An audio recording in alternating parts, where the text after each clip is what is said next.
Hi there, welcome back. This is Manu here. Today's idiom is in high dudgeon. A very commonly used idiom, a very useful addition to your vocabulary. Let's see how to use it practically. But before that, what does it mean? It's used when you're really angry or frustrated or you're full of resentment. You are in high dudgeon. Dudgeon is the wooden handle of a dagger. High dudgeon means you're really angry. You pull out the dagger to stab somebody. You're that angry! Right. Let's see how to use it in a sentence. When I made a fool of my wife on the 1st of April, she was in high dudgeon for the whole day.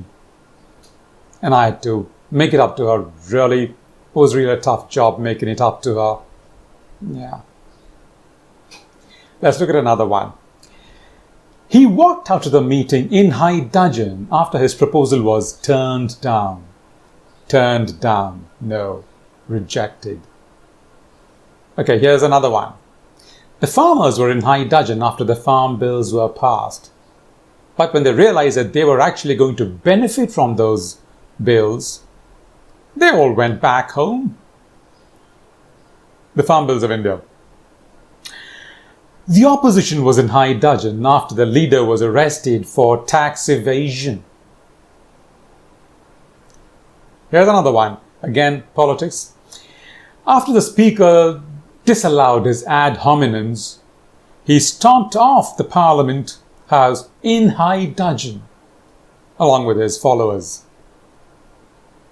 This happens mostly in the Parliament House, doesn't it?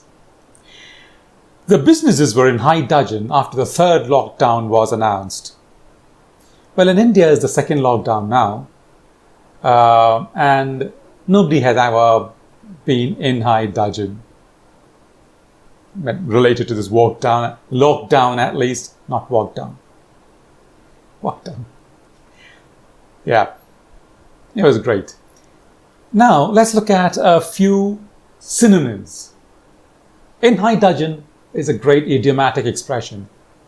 But if you want to use some synonyms, then you can use words like infuriated, vexed, frustrated, fuming, galled. I was galled when I heard that stupid proposition. I was galled. Exasperated. Now you're exasperated when your proposals are turned down repeatedly. You're like, exasperated. A very useful idiom in high dudgeon. Own it and use it regularly. Thank you for watching this video, liking it and subscribing to our channel. We'll see you in the next video. Until then.